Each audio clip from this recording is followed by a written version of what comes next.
আমরা বাঙালি খেয়াল করবেন, আপনি যখন দুরুদ পড়বেন, যেই দুরুদই আপনি পড়েন না কেন বন্ধুরা আমার, যেই দুরুদ আপনার পছন্দ হয়, আলেম ওলামারা দুরুদে ইব্রাহিম পড়েন সমস্যা নাই। দুরুদ তো নবীর জন্য। আমার আব্বা তো আমার সামনে, আমি যদি আব্বাকে সামনে নাই গা পিছনের দিকে ডাকি, আব্বা কামাইবনি, ধ্যান খেয়ালে পড়তে হবে। আপনি দুরুদ শরীফ পড়তেছেন, আপনার ধ্যান নাই, খেয়াল নাই, আপনি একজনের সাথে কথা বলতেছেন, আবার তসবিও টিপতেছেন, ওই তসবির কোনো মূল্য নাই। ধ্যান খেয়ালের সাথে, যেটাকে মেডিটেশন বলা হয়, যেটাকে স্পিরিচুয়াল পাওয়ার বলা হয়, যখন আপনি এক ধ্যানে এক খেয়ালে কোনো কাজ করবেন, ওই কাজ আপনার জীবনে সাকসেস হবে, ঠিক কিনা বলেন? এক তালে কোনো দিন দুই জিনিস করা যায় না।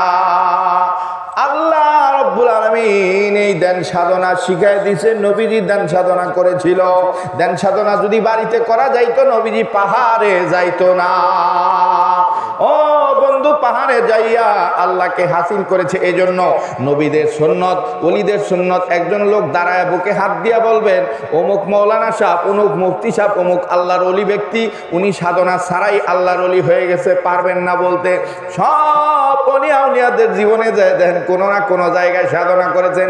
প্রশ্ন করতে পারেন আমাকে, মানিকগঞ্জের আল্লাহর কুতুব, আপনারা তো মানিকগঞ্জের মানুষ, অনেকে আমরা ইতিহাস জানি না, এই জন্য টালটি বালটি করি। মানিকগঞ্জের আল্লাহর ওলি উনি কিভাবে সাধনা করলেন? ও দোস্ত, মানিকগঞ্জ দেবেন্দ্র কলেজের ছাত্র এখানে আছে। মানিকগঞ্জ কলেজে, দেবেন্দ্র কলেজ সরকারি একটা কলেজ, এই কলেজে প্রফেসরি করা মানুষটা কলেজের প্রফেসরি চাকরি ছাইরা দিয়া, কলেজের চাকরি ছাইরা দিয়া এক পাগল আল্লাহর ওলি বনবাসী দরবেশ মাওলানা আব্দুল গনি সাহেব রহমাতুল্লাহ আলাইহি, আল্লাহর কুতুব দুনিয়া থেকে চলে গেছে। কাদরিয়া তরিকার ওনার সাথে চলে গেছিল আসামের বনে, আসামের বনে, আসামের বনে, আসামের বনে যাইয়া 9টি বছর মানিকগঞ্জের আল্লাহর ওলি আল্লাহকে পাওয়ার জন্য সেই বনে জঙ্গলে ঘুরছে। বন জঙ্গলে ঘুরিয়া তাকে তসবিহ শিখাইছে, জিকির, আল্লাহ লাহু আল্লাহ লাহু আল্লাহ লাহু আল্লাহ লাহু ইয়া হো ইয়া হো ইয়া হো আল্লাহ লাহু। 3 জরবি জিকির শিখাইছে। আল্লাহ মানে আল্লাহ, লাহু মানে লাহু মুলকুস সামাওয়াতি ওয়াল আরদ, লাহু মানে তিনি মানে আল্লাহ, হু মানে সে মানে আল্লাহ, আল্লাহ ছাড়া আর কেউ নাই, আমি আর তুমি। আল্লাহ এবং আমি বনজঙ্গল চলে গেছে, দুনিয়ার সব কিছু ছেড়ে দিয়ে, হাসি তামাশা, সন্তানাদি, স্ত্রী পুত্র, দুনিয়ার সব কিছু কাজ কাম বাদ দিয়া আল্লাহর রাস্তায় যখন চলে গেছে, আল্লাহ তারে কবুল করে নিছে। আল্লাহু আকবার, আল্লাহু আকবার। বন্ধুরা আমার, সাধনা করিয়া এত বছর সাধনা করার পর মাওলানা আব্দুল গনি সাহেব রহমাতুল্লাহ আলাইহি, আল্লাহর কুতুব বসা ছিল, বসা থেকে আস্তে আস্তে আস্তে আস্তে উপরের দিকে উঠতেছে, সামনের দিকে। মানিকগঞ্জের আল্লাহর কুতুব যাইয়া তারে জড়ায় ধরছে যে, হুজুর আমাকে একা রাখি আপনি কোথায় যান, কোথায় যান আপনি আমাকে একা রাখিয়া? আব্দুল গনি সাহেব বললেন, আমি যে আধ্যাত্মিক জগতে উপরের দিকে উঠতেছি, তুমি এটা বুঝলা কিভাবে? ও দোস্ত, আজকে আধ্যাত্মিকতা নাই। আধ্যাত্মিকতা রসগোল্লা না, পাগলার মিষ্টির দোকানে গেলে আপনি পাবেন। আধ্যাত্মিকতা মানে সাধনা, সাধনা, সাধনা, সাধনা। দেবেন্দ্র কলেজের প্রফেসরি চাকরি ছেড়ে দিয়ে আল্লাহ পাওয়ার জন্য গেছে। বন্ধুরা আমার, বুকে হাত দিয়া দাঁড়ায় বলেন তো, আমি আল্লাহকে পাওয়ার জন্য একদিন গেছিলাম জঙ্গলে, যাইনি তো আপনি বুঝবেন কেমনে আমার ব্যথা।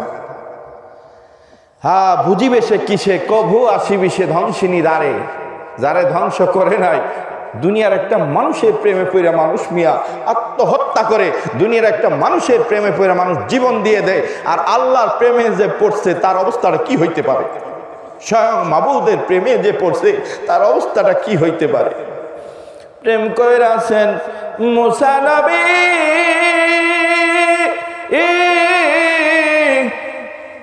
ওরে তুর পাহাড়ে গেলেন তিনি। কোরআন শরীফ খোলেন, পাহাড় পুরিয়া গেল, মুসা কেন জ্বলে না?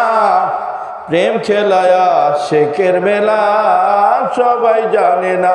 আল্লাহকে পাওয়ার জন্য যারা প্রেম করেছিল দোস্ত, আমরা তো ওগুলা করা সম্ভব না। জীবনে একটা দিনও যাই নাই আল্লাহকে পাওয়ার জন্য। জীবনে কোনো দিন চকে যাইয়া বসি নাই, চকে বইসা দেখি একটু আল্লাহকে ডাকি, যে আল্লাহ আমারে খাওয়ায়, যে আল্লাহর জমিনে আমি থাকি, যে আল্লাহ আমাকে এত সুন্দর একটা বউ দিছে, যে আল্লাহ আমাকে এত সুন্দর একটা বাচ্চা দিয়েছে, যে আল্লাহ আমাকে চাকরি দিয়েছে, সেই আল্লাহর জন্য একটা দিন সময় জীবনে দিলাম না। বলবেন নামাজ পড়ি, রোজা রাখি, হজ করি, যাকাতে, এ মিয়া এটা তো আপনার কাম, এটা তো আপনার কাজ, এটা দিয়ে তো মালিক খুশি করতে পারবেন না। 8টার সময় যান, 4টার সময় আসেন, ওটা তো আপনার ডিউটি, মালিককে খুশি করতে হবে, বিকল্প কাজ করতে হবে। মায়া তাকাররাবু বিন্নাফিলি হাত্তা আহবাবতু, আইনু আইনুল্লাহ, উজনু উজনুল্লাহ, ফামি ফামিল্লাহ, ইয়াদু ইয়াদুল্লাহ। জোরে বলেন আল্লাহু আকবার। আল্লাহু আকবার। নবীজি বলেন আল্লাহকে যদি কোনো মানুষ পাইতে চায়, হাদিসে কুদসি স্বয়ং আল্লাহ পাক বলেন, আল্লাহ পাক নবীজির মুখ দিয়া বলাইছে, এটাকে হাদিসে কুদসি, যেই হাদিসের মধ্যে আল্লাহ বলেন উল্লেখ করা আছে, এটাকে হাদিসে কুদসি বলে। আল্লাহ বলেন বান্দা নফল ইবাদত সিম্পল আপনাকে বুঝাই। আপনি একটা অফিস চাকরি করেন, অফিসের বস বেতন পায় 50,000, আপনি বেতন পান 20,000। এখন আপনি অফিসের মধ্যে যাইয়া ওই বেটা 50,000 বেতন পায়, আপনি 20,000 বেতন পান। দেখা গেছে অফিস ছুটি হয়ে গেছে, সব মানুষ চলে গেছে, আপনি যান নাই, আপনি রইলেন, ডাইকে আনলেন, স্যার চলেন একটু চাটা খাই। এবার স্যার কয় না যাবো না। স্যারে মনে মনে চিন্তা করে সে আমার কর্মচারী, সে কয়টা বেতন পায়। এইবার আপনি স্যারকে বললেন না স্যার চলেন, আপনাকে একটু খাওয়াই, আপনি আমাদের বস, কিছু খাওয়াইতে পারি না। স্যারকে নিয়ে বসাইলেন, চা খাওয়াইলেন, টাকাটা আপনি দিলেন, ও কিন্তু বেশি পায়, আপনি কম পান। এই যে স্যারের চা খাওয়াইলেন, স্যারের মনের ভিতরে আপনার ছবি উঠা গেছে। মনে মনে স্যারের চিন্তা করে, ছেলেটা আমার ভক্ত, কোনো একদিন যখন দেখবো উপরের লেভেলের পোস্টটা খালি হয়ে গেছে, মনে মনে কল্পনা করবো কারে দেওয়া যায়, কারে দেওয়া যায়। ওই যে আমার চা খাওয়াইছিল, আমাকে ভালোবাসে ছেলেটা, ওই ছেলেটারে দিয়া দেই। হঠাৎ করে আপনারে ফোন দেব, ফোন দিয়া কইব বাবা আব্দুর রহিম তুমি সকালবেলা দেখা করো। সকালবেলা আপনি গেলেন, মনের ভিতরে ভয়, হায় হায় বস ডাকছে, কেন ডাকছে? এইবার যাওয়ার পরে এখন বস কয় আগামীকাল থেকে তোমার বেতন 28,000। আল্লাহু আকবার। কয় কেমনে স্যার? কয় তোমার প্রমোশন হয়েছে। কয় স্যার কেমনে প্রমোশন হইলো? কয় না আমি তো তোমার কথা মনে রাখছি। বন্ধুরা আমার, নামাজ, রোজা, হজ, যাকাত আল্লাহর হুকুম করতে হবে, তার কোনো বিকল্প নাই। আল্লাহকে যদি খুশি করতে চান, পাইতে চান, বন্ধুরা আমার, সে আল্লাহর জন্য আপনার এক্সট্রা কিছু করতে হবে, তাকে বলা হয় নফল। আল্লাহু আকবার। বন্ধুরা আমার, মানিকগঞ্জের আল্লাহর কুতুব এইভাবে যখন আল্লাহকে সাধন করে নিয়ে আসছে, আল্লাহকে ডাইকে আল্লাহকে খুশি করে যখন আসছে, এখন ভাই তিনি যা বলে, আমার নবী বলছে, যখন সাধনা মানুষ করে কইরা আল্লাহকে খুশি করে, খুশি করার পরে সবাই আপন বন্ধুকে উপহার দেয়, যে যাকে ভালোবাসে তারে উপহার দেয়, ঠিক কিনা বলে? যে যাকে ভালোবাসে, ভালোবাসার উপহার দেয়, ফুল দেয়, টাকা দেয়, পয়সা দেয়, কাপড় দেয়, পোশাক দেয়, বিভিন্ন কিছু দেয়। বন্ধুরা আমার, এই যে সামনের 14 তারিখ মানুষে কয় ভালোবাসা দিবস, এটার সম্পর্কে ভালো মন্দ আমি জানি না। বন্ধুরা আমার, ভালোবাসা দিবস, ভালোবাসা দিবস, ভালোবাসার ব্যক্তি হয়েছে কে? আপনার বাবা। ভালোবাসার ব্যক্তি হয়েছে আপনার মা। ভালোবাসার ব্যক্তি হয়েছে আপনার সন্তান। ভালোবাসার ব্যক্তি হয়েছে আপনার ওস্তাদ, ঠিক কিনা বলেন? ভালোবাসার ব্যক্তি হয়েছে আপনার আপনজন, আল্লাহর জন্য তাদেরকে ভালোবাসতে হবে। ভালোবাসার ব্যক্তি হয়েছে আপনার আপন শায়েখ মুর্শিদ। এবার ভালোবাসার প্রকাশ করতে যাইয়া সবাই প্রকাশ করতে যায়, ভালোবাসে। আমার কাছে আসছে নুর ইসলাম ভাই, আয়সা কয় ভাইজান আপনার জন্য একটা পান বানায় নিয়ে আসছি বাড়ি থেকে, একটা ভালোবাসার বিষয়। লক্ষ টাকা না ভাই, আমি একটা পানের দাম 5 টাকা 10 টাকা, পান যেহেতু খাই, একটা পানি হুজুর খুশি হইয়া গেছে। আরেক জায়গায় যখন গেছে, ইচ্ছা করেই বলি নুর ইসলাম ভাই তুমি পান আনলা না, পাহাড়ে মনে নাই, ওই দিন আর ভালোবাসার কথা মনে নাই। আল্লাহ বলে বান্দা যখন আমাকে আমার ইবাদত করতে করতে করতে করতে যখন নফল ইবাদত খুশি যখন করে ফেলে, আমি আল্লাহ তাকে কিছু দেই হাদিয়া। কি হাদিয়া জানা দরকার আছে না নাই? ভালো করে খেয়াল করবেন। ও যুবক ভাই, ভ্যালেন্টাইন ডে ভালোবাসা দিবস 14 তারিখে। বন্ধুরা আমার মুর্শিদ আল্লাহর কুতুব বলেছে ভালোবাসা দিবস পালন করবেন মুরিদরা দরবারে যাইয়া। আল্লাহর ভালোবাসা, রাসূলের ভালোবাসা, একজন মুমিন মুসলমানের ভালোবাসা কোনোদিন নাজায়েজ ভালোবাসা হতে পারে না। আপনার ভালোবাসা পালন হবে আল্লাহর ওলির দরবারে যাইয়া। সুবহানাল্লাহ। বন্ধুরা আমার, এইবার দেখা গেছে আল্লাহ বলেন আমি যখন খুশি হয়ে যাই, আমাকে যখন কেউ খুশি করে তখন আমি তাকে কিছু জিনিস দেই, তাকে উপহার। কি দেই? আল্লাহ বলে আইনু আইনুল্লাহ, আইনু আইনুল্লাহ, আমি আল্লাহ আমার কুদরতি চোখ ওই বান্দারে দিয়ে দেই। আমার চোখ যেমন সব কিছু দেখে, ওই বান্দাও এক জায়গায় বসিয়া সব কিছু দেখতে পায়। চিৎকার দিয়ে বলেন আল্লাহু আকবার। আল্লাহ রাব্বুল আলামিন বলে আইনু আইনুল্লাহ, আইনু আইনুল্লাহ, উজনু উজনুল্লাহ, ফামি ফামিল্লাহ। আমার কান ওই বান্দার কুদরতি কান হয়ে যায়। বন্ধুরা আমার, এজন্য আমার মুর্শিদ যিনি আল্লাহর কুতুব, আল্লাহর ওলি, দেখেন আমরা কোরআন শিখতে দরবারে আসি নাই, আপনাদের মানিকগঞ্জ আসি নাই, হাদিস শিখতে মানিকগঞ্জ আপনাদের কাছে আসি নাই। আসছি রে ভাই একটা জিনিস অর্জন করার জন্য, যে এলেমটা আমরা জানি না, সেই এলেমটা হচ্ছে আধ্যাত্মিক এলেম, স্পিরিচুয়াল পাওয়ার। একটা গ্লাস যদি নিয়ে আসেন আপনি, এই যে গ্লাস, এই গ্লাসের এই মাথা থেকে ওই পাশে মানুষ দেখা যায়, কিন্তু গ্লাসের এক পাশে যদি, গ্লাসের পেছনে যদি একটা কাগজ লাগায় দেন, একটা কিছু লাগায়া দেন, তাহলে এই গ্লাসের মধ্যে আপনার ছবি দেখা যাবে, আরেকজনের নাম। আল্লাহর ওলিদের কাছে গেলে এমন একটা পাওয়ার শক্তি আছে, সেই পাওয়ারের মাঝে আয়নার পেছনে যেমন গ্লাস লাগাইলে আপনার ছবি দেখা যায়, হক্কানি আল্লাহর ওলির কাছে গেলে নিজেরে চিনা যায়। আমি যে মানুষ হইতে পারি নাই, আমি যে একটা জানোয়ার, এটা ওইখানে গেলে ধরা পড়ে। আমি যে এতদিন মানুষ ছিলাম না, এটা আল্লাহর ওলির কাছে গেলে ধরা পড়ে। জোরে বলেন সুবহানাল্লাহ। বন্ধুরা আমার মুর্শিদ একদিন লক্ষ জনতার সামনে বাৎসরিক মাহফিলে বয়ান করতেছে। আপনি যখন রওনা দিয়েছেন বাড়ি থেকে, তখনই আমি দেখছি। কত মারাত্মক কথা! আপনি যখন বাড়ি থেকে রওনা দিয়েছেন তখনই আমি দেখছি। বন্ধুরা আমার, আল্লাহর ওলি বলতেন তুমি আমার মুরিদ, তুমি আমার কাছে আসছো দরবারে, আর তোমার বাড়িতে তোমার বিবি মাছ কাটে, মাছের মাথা কাটে না লেজ কাটে, এটা যদি তোমার পীরে বলতেই না পারে, তাইলে এর নাম হয়েছে খেলাফত। ওই যে আল্লাহ পাক তারে হাদিয়া দিয়ে দিছে, এক জায়গায় খেয়াল দেন করলে সব কিছু দেখতে পায়। সুবহানাল্লাহ। এটা আল্লাহ নবীজি হাদিসের মধ্যে ঘোষণা করে দিয়েছে, যে হাদিসটা তিরমিজি শরীফের মধ্যে প্রত্যেকটা মাদ্রাসায় পড়ানো হয়। বিশ্ব নবীজি বলেন ইত্তাকু ইত্তাকু ইত্তাকু আমরের সিগা, ইত্তাকু তোমরা ভয় করো ফেরাসাতাল মুমিন।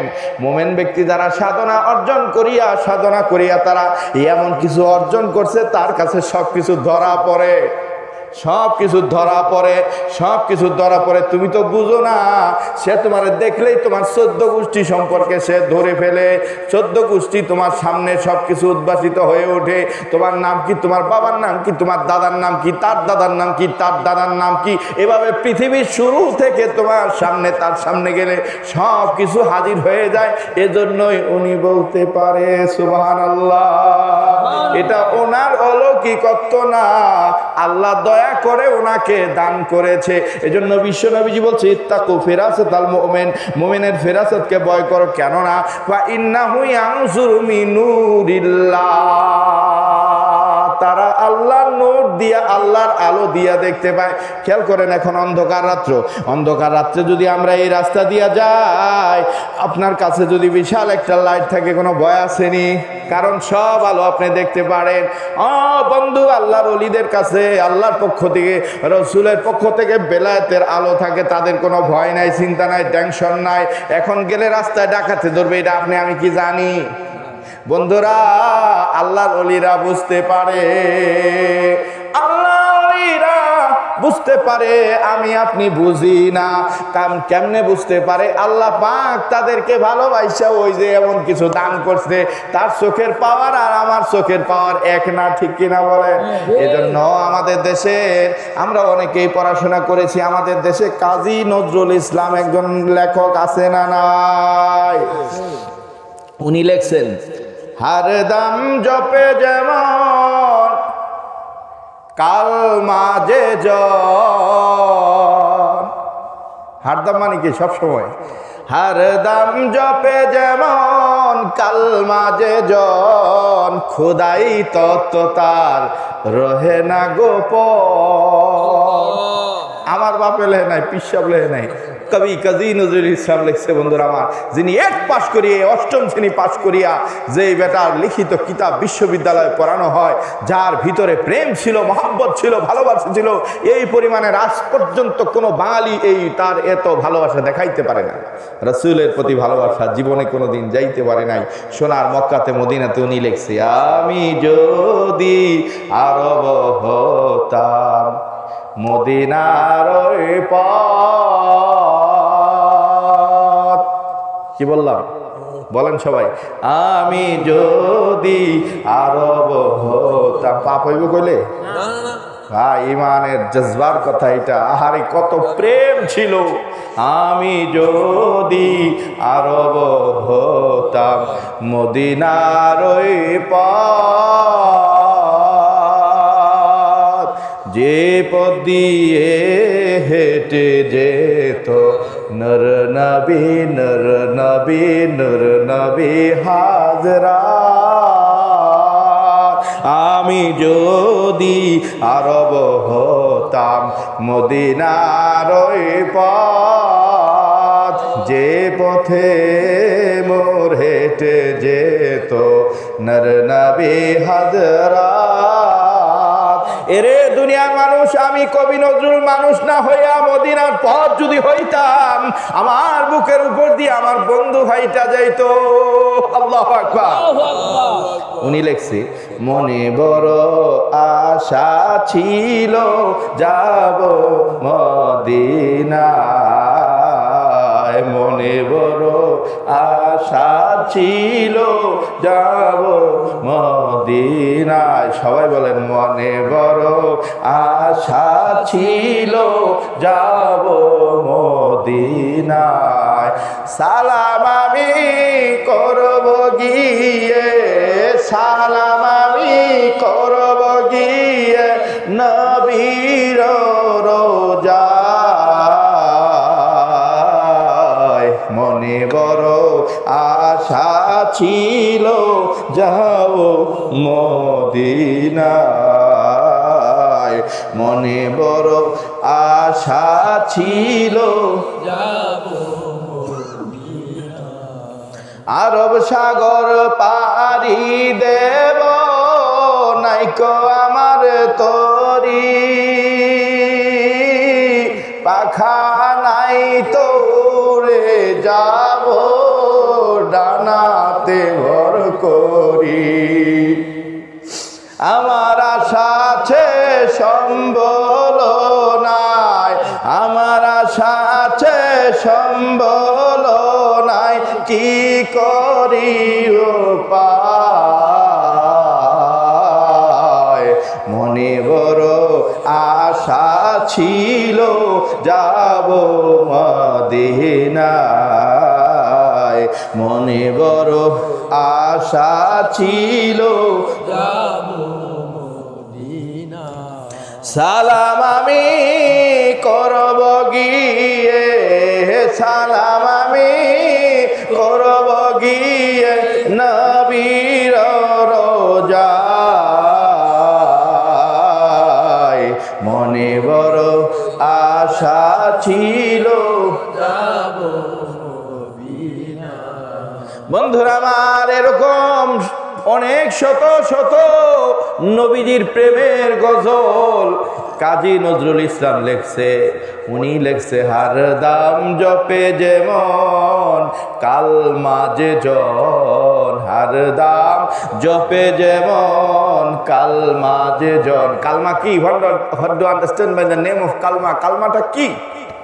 কালমা হয়েছে লা ইলাহা ইল্লাল্লাহ। আওয়াজ করে লা ইলাহা ইল্লাল্লাহ মুহাম্মাদুর রাসূলুল্লাহ। কালমা হয়েছে সুবহানাল্লাহ, কালমা হয়েছে আলহামদুলিল্লাহ, কালমা হয়েছে আল্লাহু আকবার, কালমা হয়েছে সুবহানাল্লাহি ওয়া বিহামদিহি সুবহানাল্লাহিল আযীম।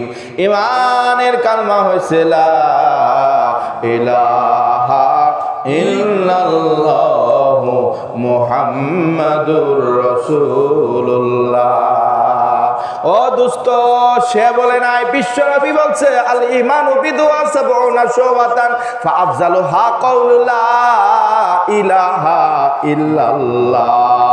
ঈমানের ৭৩টা শাখা আছে, তার মধ্যে প্রধান শাখা হচ্ছে লা ইলাহা ইল্লাল্লাহ। যত বেশি পরিমাণ তুমি পড়বা, আল্লাহ তোমার ঈমানকে তত বেশি বাড়ায়া দিবে। দোস্ত আমার, এই তাবিজই তো মানিকগঞ্জ দরবার থেকে আপনাকে আমাকে দিয়েছে, ঠিক কিনা বলেন? এই তাবিজ মানিকগঞ্জ আমার শায়েখ আমার পীরে বলছে, দুনিয়ার সব মুসলমান কালমা জানে, ইহুদিরাও জানে, হিন্দুরাও জানে, খ্রিস্টানরাও জানে, সবাই জানে, সকল লোকেরাই জানে। আমাদের দেশে পাকিস্তানিরা যখন যুদ্ধ হয় ৭১-এ, তখন দেখা গেছে যুদ্ধ করতে যাইয়া যুদ্ধের সময় এমন ঘটনা ঘটেছে। কি ঘটনা ঘটেছিল? অনেক হিন্দুদের কাছে জিজ্ঞাসা করা হয়েছে, অনেক হিন্দুদেরকে বলা হয়েছে যে কালমা বাতাও, তুমি কি মুসলমান না হিন্দু? কালমা বাতাও। কালমা লা ইলাহা ইল্লাল্লাহ অনেকে শিখা মাপ পেয়ে গেছে, ঠিক কিনা বলেন? ও বন্ধুরা আমার, এটা দুনিয়ার যেরকম মাপ পাইছো, ঈমানের উপর যদি থাকো, আল্লাহ পাক মরার পরেও তোমাকে মাফ করে দিবে। এটা মাপের কালমা লা ইলাহা ইল্লাল্লাহ। এটা তো সবাই পড়ে, কিন্তু এখন বিষয়টা কি? বিষয়টা হয়েছে, খেয়াল করে দেখেন, আমরা আমাদের জীবনে, ও যুবক ভাইরা এখানে অনেকে আছেন, খেয়াল করে দেখেন আজকে সারাদিনে কয়বার আমরা পড়েছি? কই পড়ি নাই তো, পড়ি তো নাই। এই যে কোরআনের কথা বললাম, আল্লাহ নবীর কাছে কোরআন আসছে, আল্লাহর পক্ষ থেকে আপনার আমার জন্য কোরআন আসছে। যদি জিজ্ঞেস করি ভাইজান কোরআন পড়ছনি, কোরআন পড়ছনি, কোরআন পড়ছনি, পড়ো নাই? সূরা হাসর কে কে পড়ছেন আল্লাহর কোরআন থেকে? হাত তোলেন দেখি। আল্লাহু আকবার। যারা কোরআন পড়েন নাই আন্তাজি তুলবেন না, আল্লাহর কোরআন যারা পড়ছেন তারা হাত তোলেন। আলহামদুলিল্লাহ, সূরা হাসরটা আল্লাহর কোরআনের ভিতরে আছে। আপনি এই যে কোরআন তেলাওয়াত করছেন, কেন পড়ছেন? আপনি মুরিদ হইছেন, পীরে হুকুম করছে, এজন্য আপনি বাইসা গেছেন।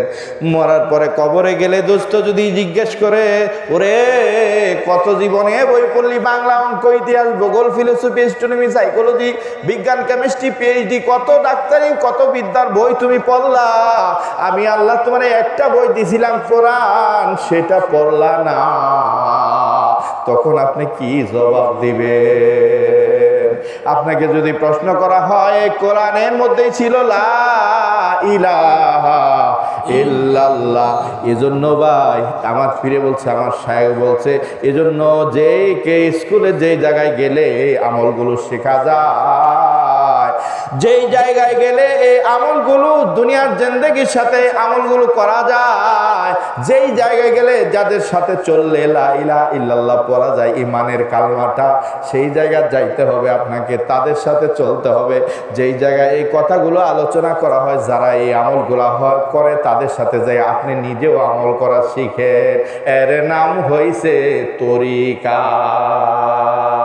নবীর তরিকি জেনে করো সাধনা ও মনা, নবীর তরিকি জেনে করো সাধনা, তরিকে তোরায়া নিবে পূর্বে মনের ভাষণা, নবীর তরিকি জেনে করো সাধনা ও মনা, নবীর তরিকি জেনে করো সাধনা।